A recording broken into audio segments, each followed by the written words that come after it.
Hello everyone, I'm Seth Hopkins, the Executive Director at the Booth Western Art Museum. Welcome to this exhibition, Making Their Mark, American Women Artists. Now this is not a real show, unfortunately, because of all the craziness going on.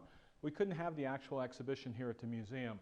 So we've got the next best thing, the virtual exhibit, which is available on our website and also on the American Women Artists website. You can see all the works that are for sale. 113 of them. Now some of them have already sold, but there's plenty of great ones still left. Go check it out. See if you can find something to take to your home. Now, in addition to doing the virtual exhibit, we wanted to offer a lot of programming with this exhibition, and today's lecture is part of that series. So please join me in welcoming Kathrine Lemke Waste. She's a Master's Signature Artist in the AWA, a Heritage Circle member, and President Emeritus of the group.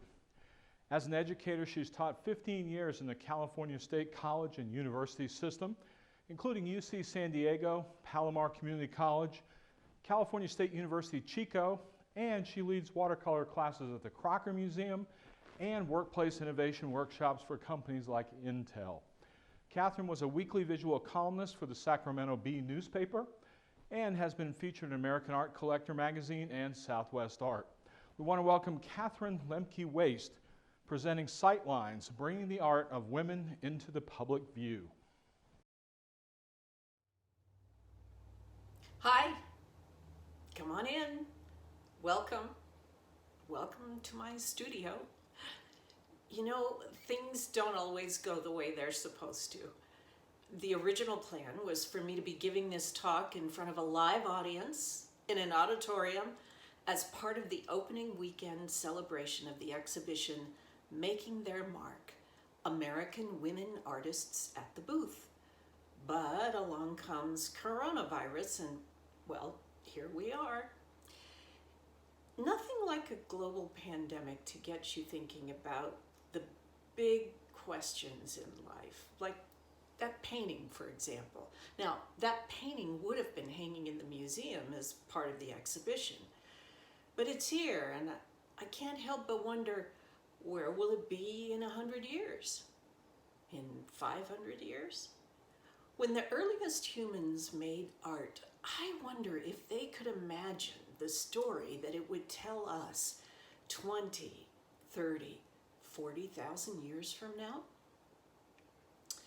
Well, whoever painted these horses on the wall of a cave in southern France gave us a peek at what it was like to live in their time and place. I mean, who were these people that left us this peek at their world? Early examples of public art, if you like, rendered in curved lines and earthy pigments, and they even signed their work. There's something that grabs your heart at the sight of those handprints. Some of them are 40,000 years old. We can relate to it. It's the handprint that we made in finger paint when we were in kindergarten, or the name we scratched in a patch of wet cement. Those handprints remind us that making art is the uniquely human story of consciousness. Art is a visualization of the human story, but is it the whole story? And what happens when we're missing part of the narrative? Today, over half the working artists in America are women, but their work is underrepresented or not even visible in many of the top galleries, important collections, and especially for our purposes here today, art museums. Today, I'd like to do 3 things. First, we'll look at some research on this topic. I'll share some eye-opening statistics, and I'll show you what those numbers look like in the real world. Second, I'd like to introduce you to 3 female artists whose astonishing work and compelling personal stories I think you'll find inspirational. And finally, I'd like to tell you more about American Women Artists, a nonprofit organization that I personally have been involved with for more than 20 years. and everything that we're doing to work in collaboration with museums around the country to bring more balance to the situation. Yeah, this is me. And that's my very first painting, and my story as an artist begins here. The year is 1964. President Johnson just signed the Civil Rights Act. My favorite song was I Want to Hold Your Hand by a British band called the Beatles. Things were heating up in a faraway place called Vietnam, where my father was serving as a rescue pilot, and my mother remained on the home front, raising 3 young children on Navy pay. The years passed, 3 kids turned into 5, and families like mine move around a lot, so that little painting has long since disappeared. And besides, my path had been charted. Teacher, secretary, nurse. I didn't have any female role models for making a living as an artist. Now let's try something. Can you name 5 famous women artists? Okay, go ahead, I'll wait. That word famous is tricky, isn't it? I mean, what's the criteria for that? How do I define that? Who gets to write the definition of famous? Now, when I ask this question in front of a live general audience, we're sure to get Georgia O'Keeffe and Frida Kahlo, but after that, who? Virginia Woolf said, anonymous is a woman. And that is to say that the stories we create, the art that we make, is not always considered as such. And often as not, it's lost in the pages of history. Or sometimes it's not lost at all, but we just don't know where to look. If you still carry change, reach into your pocket and pull out a dime. You probably can't see my dime, but there it is. Remember when you never used to leave the house without taking a dime for a phone call? And a dime was more than enough for a first-class postage stamp. I bet you didn't know that you are carrying around a piece of sculpture made by a woman of color, the granddaughter of slaves. Meet Selma Burke, the 7th of 10 children. She was born in Mooresville, North Carolina in the year 1900. As a little girl, Selma liked to make things in the mud by the creek near their house. It was clear to everyone she had a gift. Selma became a nurse, and when she was still in her 20s, she joined the Great Migration North to establish her career in New York City. Well, fast forward 5 years, Selma is a full-time sculptor and a member of the Harlem Artists Guild. And in spite of the Great Depression, she made her living as an artist with the WPA. She won 2 prestigious fellowships that sent her to Vienna and to Paris to study art. And while she was in Paris, she met Matisse, who turned out to be a big fan of her work. She got an MFA from Columbia, opened a school of fine art, later another school and an art center in Pittsburgh. And when World War II erupted, Selma served her country by enlisting in the military.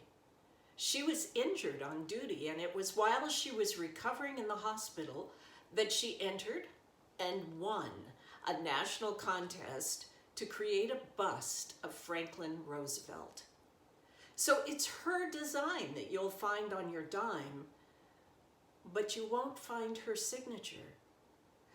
You'll find the initials JS. The engraver, one John Sinek, who, though he always denied it, appropriated her design and claimed it as his own. Selma fought back, both in court and in the court of public opinion, and over time she had the support of the Smithsonian and Roosevelt's son, but she went to her grave without ever getting proper credit or compensation. Today you'll find her work at the Met, the Whitney, and the Smithsonian. Selma Burke was an American treasure and deserved to have her art in important museum collections for future generations to see, but she is the exception and not the rule. According to the National Museum of Women in the Arts in Washington, D.C., while over half the working artists today are women, only 3 to 5% of the works in the permanent collections of American art museums were made by women. That is to say, for every 100 works of art in a museum, only 3 to 5 are by a woman? Well, what does that even look like? How do we visualize that? Let's take a quick tour of 6 American art museums, and I think you'll see. We'll start in the great state of Texas. This is the Dallas American Modern Wing at the Dallas Museum of Art. And the way this is going to work is we'll take a look at an individual gallery at a major museum, and then with the magic of Photoshop, we'll remove all the works that were made by men so that all that's left are the works by women, and it'll give you a visual of what we're talking about. So here we have the modern wing, and without the work by men, this is what the room looks like. Let's head to our nation's capital and one of my favorite museums, the Phillips. Take a look at the room with the art hanging, remove the works by men, and this is what it looks like. Well, let's go to the West Coast, San Francisco, to the Legion of Honor in the Impressionist room. Take down all the work by men, and this is what the room looks like. Well, how about Southern California? Let's go to the Norton Simon and do the same thing. Okay, take down all the work by men, and this is what we're left with. Well, maybe we should go back to the East Coast. Let's go to the National Gallery. Take down all the work by men, and this is what the room would look like. And finally, the Whitney in New York. Now, with more modern work, we probably will have a little better chance, right? Let's take down all the work by men, and we have a lot of white walls. ArtNet is an art market information company. They released a report just last year that took a hard look at a decade's worth of acquisitions by 26 major American art museums. And they learned that out of roughly 260,000 new works acquired for permanent collections, only 11% of those works were by women. Now, as an artist, I mean, we know that having our work in a museum exhibition, or better yet, in a permanent collection, adds value to the work. It means that we can charge more for it. It opens up all kinds of opportunities. Collectors seek us out. The art press is more likely to give us editorial, which opens up the door for more museum exhibitions. And it means we can make a living making art. It's a circular economics, if you will, of the art world. Here's another data point for your consideration. Of the 100 most expensive works of art ever sold at auction, not one is by a woman. Dr. Renee Adams is a professor of finance at the University of Oxford. She holds a degree in mathematics from Stanford and a PhD in economics from the University of Chicago. Dr. Adams decided to bring her mathematical expertise to the art world. She and her co-authors designed a couple of experiments. They studied almost 2 million auction pieces.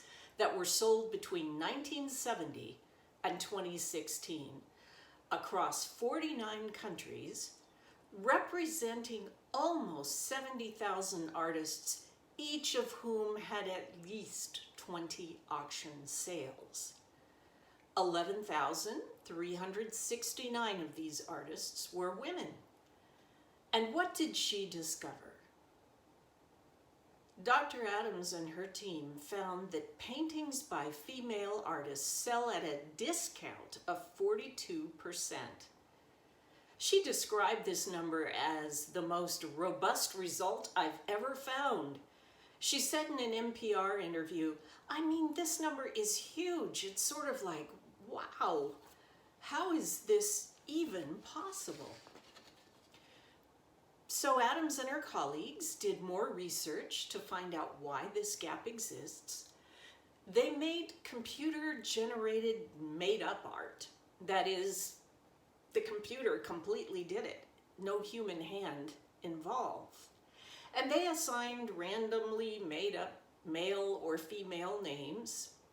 Well, among many other findings, Adams and her colleagues discovered that affluent people, the kind of people who have a lot of exposure to art, who visit art galleries, who buy art, who sit on museum boards, who sit on acquisition committees, especially wealthy men who fit that description, rated the made-up, computer-generated art as less compelling when they thought it was made by a woman. Well, we can partly blame art history for that. I mean, here's my ancient copy of Jansen's History of Art, and go through the whole text, there isn't a mention of a female artist. Not even Georgia O'Keeffe or Frida Kahlo. If we turn to my Women Artists 4th edition illustrated history, go through the whole thing here, we don't find a single mention of Selma Burke, a noted American artist. And they had 4 editions to get it right. Now, women have always been artists. They've always paid the bills and supported their families by making art, but they have a way of disappearing from the historical record. As we're about to see with these 2 stories of 2 remarkable women who lived 300 years apart. Now, for me, their story began 8 years ago. I was in Holland, and I was on a mission to see as many paintings by Vermeer as I possibly could. Of course, at the top of my list was The Girl with the Pearl Earring, but I discovered that the museum where she lived was closed for renovation, so I hopped a tram across town to see my second choice, Piet Mondrian. Seeing Mondrian's work in person, you understand why he gets some of the credit for inventing modern art. You see his early landscapes, and then you take in the total transformation of his art. So there I am, looking at this huge collection of work. It's late in the day, it's almost closing time, and I hustle around the corner into my last gallery, all ready for some more black lines, primary colors, 45-degree angles, when there she was, the girl with the pearl earring. On loan from her home museum in an empty room, no people, just sitting on an easel in the corner.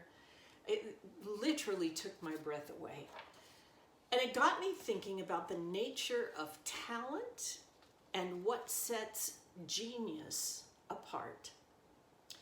The German philosopher Schopenhauer said, "Talent hits a target no one else can hit, but genius hits a target no one else can see." My senses were so filled that day with Mondrian and Vermeer that it was only later that I stopped to wonder, wait a minute, whose talent and genius did I miss out on because Mondrian and Vermeer took up so much physical space in the museum and so much mental space in my head. And that's when I discovered Judith Leister and Hilma af Klint. Let's get to know these two women, contemporaries of Vermeer and Mondrian. Now, first up, Hilma af Klint, in an apples-to-apples comparison with her contemporary, Piet Mondrian. Piet Mondrian was born during the reign of Queen Victoria, attended the Royal Academy of Art in Amsterdam, painted representational landscapes and botanical illustrations. Early on, he paid his bills by drawing bacteriological specimens for the world's leading researcher on cholera, and this exposure to science later influenced his transition to non-objective abstraction.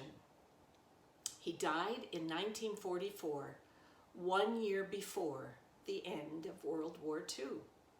All right, Hilma af Klint was also born during the reign of Queen Victoria.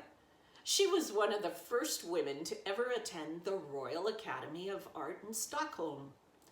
She painted representational landscapes, portraits, and botanical illustrations. She studied botany, and early on she paid her bills by drawing scientific illustrations for a veterinary college. Her exposure to the sciences later influenced her art, and like Mondrian, she died in 1944, 1 year before the end of World War II. In a side-by-side comparison, it's amazing how many boxes we can check. Hilma af Klint lost her 10-year-old sister in a flu pandemic in 1880, and it had a profound effect on all of her later work. Piet Mondrian came down with the Spanish flu in the Great Pandemic of 1918, and he just couldn't shake the virus. His symptoms lasted for months. As he quarantined and recovered, he wrote about how the isolation focused his attention on his art and had a profound effect on his work. Okay, spiritualism was a thing at the time. Both Hilma and Piet joined theosophical societies. Both felt that art could provide a transition to the spiritual realm. And both wanted to distill their art down to basic abstracted elements, expressing what they saw as a mystical energy balancing the forces of the universe. And both were heavily influenced by Rudolf Steiner, a Viennese philosopher who was one of the most prominent spiritual leaders of the time. But if you aren't as familiar with Hilma as you might be with Piet Mondrian, well, you have Steiner to thank for that. In 1906, Hilma af Klint began an astonishing journey creating 193 paintings in just 2 years. It was nothing less than a unified visual field theory manifested through her art. She made large works, some of them were 10 feet tall, filled with colors and shapes that were as much a departure from her earlier landscapes of the Swedish countryside as Mondrian's grids were from his Dutch cottages. Hilma af Klint anticipated the Surrealists by 30 years, creating beautiful floating shapes and colors long before Matisse ever did. And she even beat Mondrian to his abstracted grids by more than a decade. Enter Rudolf Steiner. Now, it says something for Hilma's powers of persuasion that she convinced the famous philosopher to visit her studio to see her 193 paintings. 13 years later, Mondrian also tried to get Steiner's attention, writing to him in 1921, but he never even received a reply.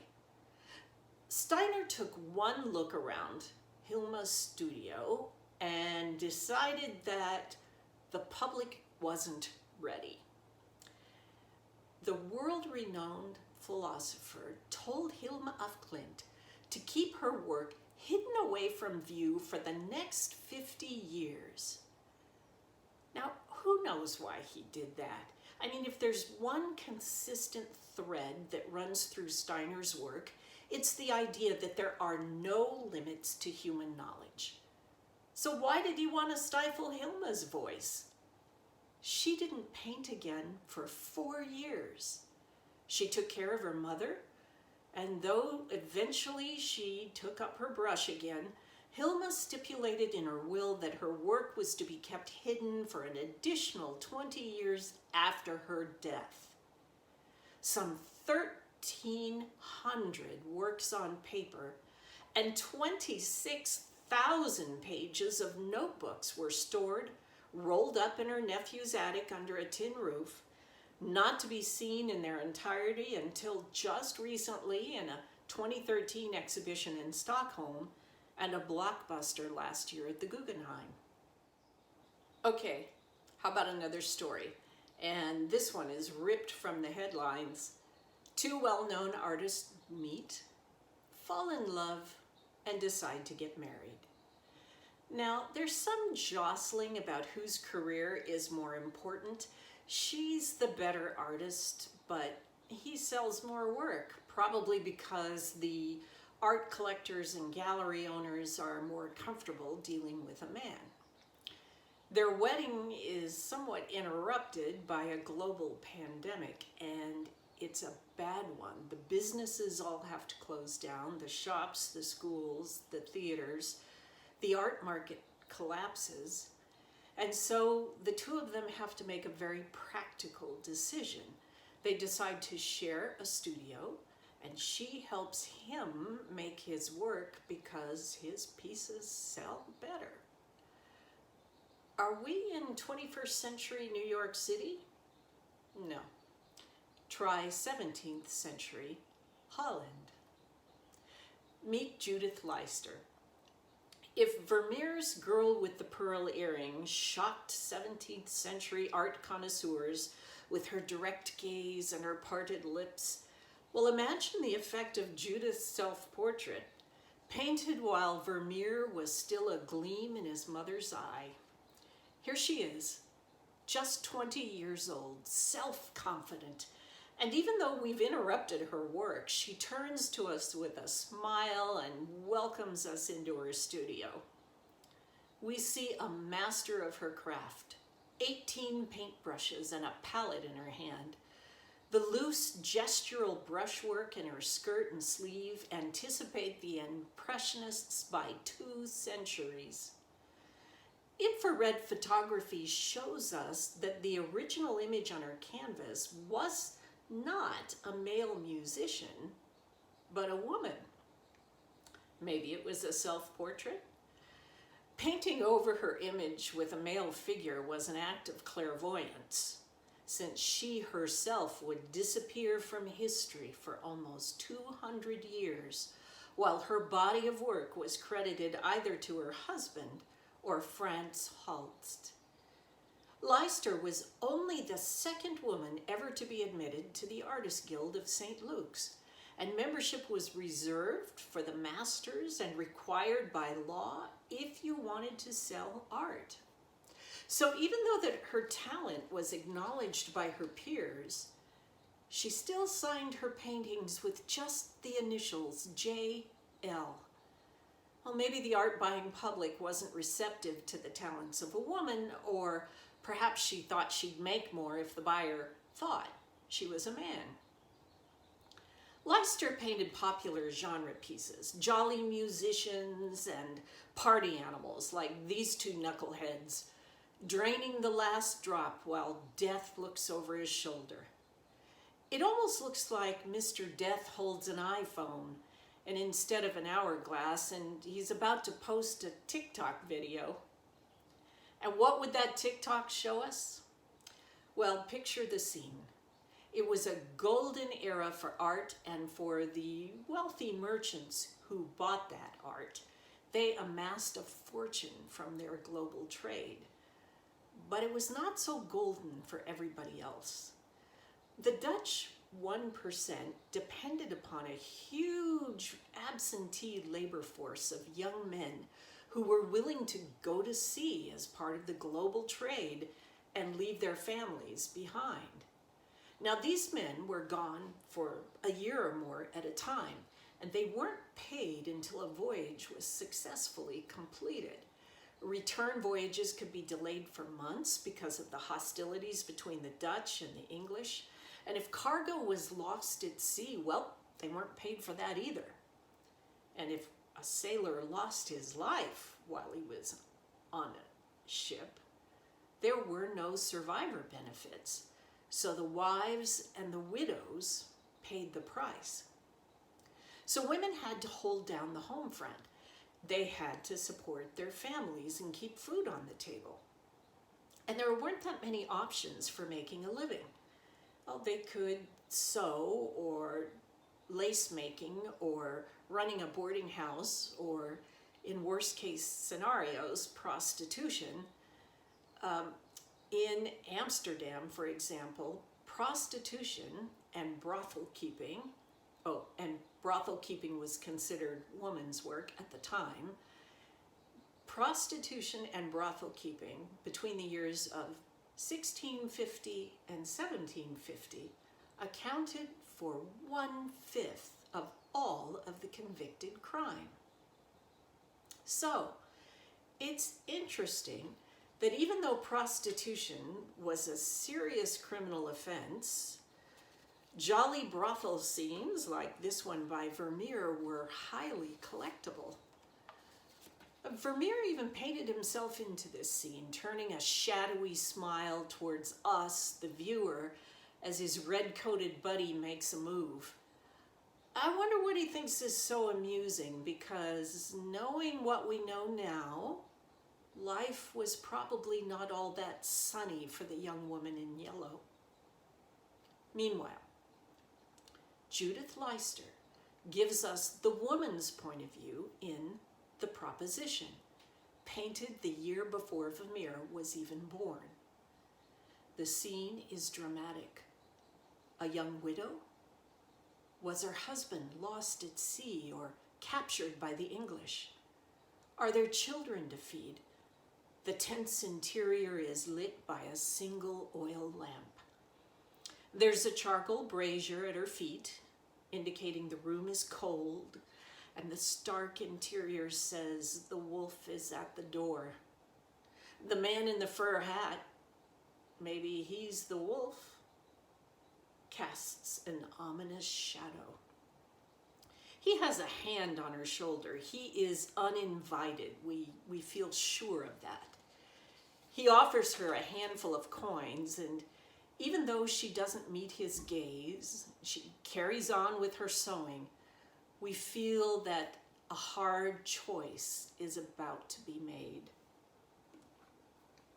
Two paintings, same scenario, but the stories couldn't be more different.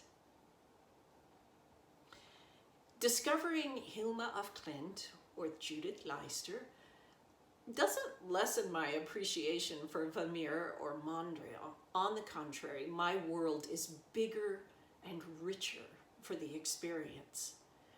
The work of these two remarkable women, made in spite of pandemic and plague, created in boom times and bust, in spite of their critics, and inspired by spirit, helps us make sense of this, our time, as well. And that brings us to museums and the role they play to protect and preserve the artifacts of our cultural heritage for future generations. What it comes down to is this: if the work of women remains invisible, as it has for centuries, well then the human story is incomplete. And as women, we have no agency in our own narratives.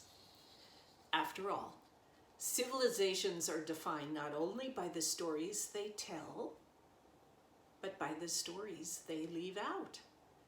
And that makes that study that I shared earlier all the more important. The one where they studied the 26 top art museums in America over a 10-year period and the 260,000 works they acquired, and remember, only 11% of them were by women.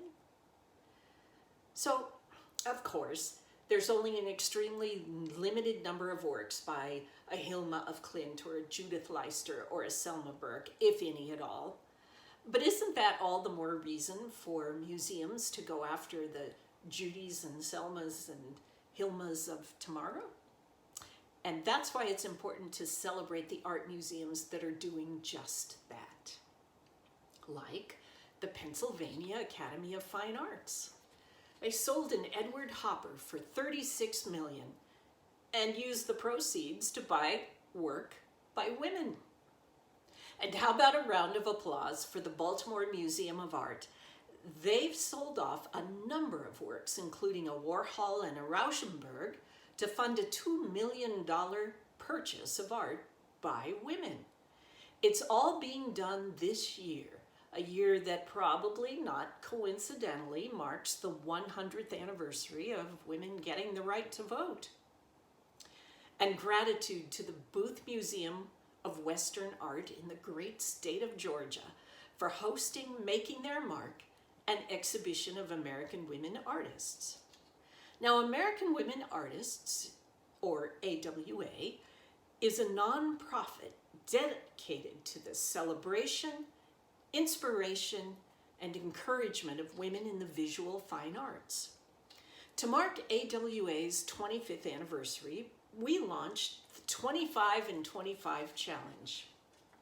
25 museum shows featuring the work of women over the next 25 years. AWA is a nonprofit organization. You can find us in GuideStar. We're over 1,000 artist members strong. We're painters and sculptors, artists who just happen to be women, along with donors and patron members, men and women who want to support what we do. And you, of course, are welcome to join us. We work in collaboration with museums across the country to make these exhibitions happen. Now, we're the only organization I know of with such a mission, and over the last 6 years, we've had 15 works of art created by women acquired by museums for permanent collections, including 5 of the pieces from this show, Making Their Mark, added to the Booth's permanent collection. To the members of the Booth community who made this happen, we thank you. You're making art history. You know, not too long ago, I had a chance to reflect on the artist I was at the beginning and the artist I've become all these decades later. Not too long ago, I was in New Mexico helping my brother close up my mother's house. We were packing up and sorting through stuff, lots of stuff, a lifetime accumulation. Now, some of you will relate to this. Mom had hidden valuables in unusual places, and apparently she'd never thrown away a phone bill. So I was getting a big pile ready to take to the shredder when I found this. The beginning of my own story as an artist.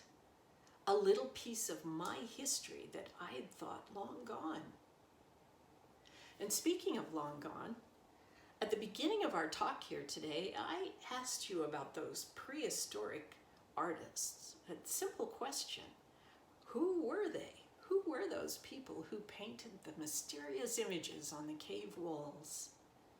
Their art represents the beginning of human intelligence as we even understand it today.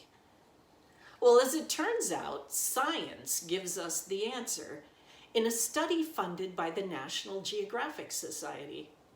A Penn State archaeologist figured out that 75% of the handprints in caves throughout France and Spain, well, the artist signatures, if you like, 75% of those handprints were made by women. They too were making their mark, illuminating the human story and allowing us to see and understand our world in a whole new way.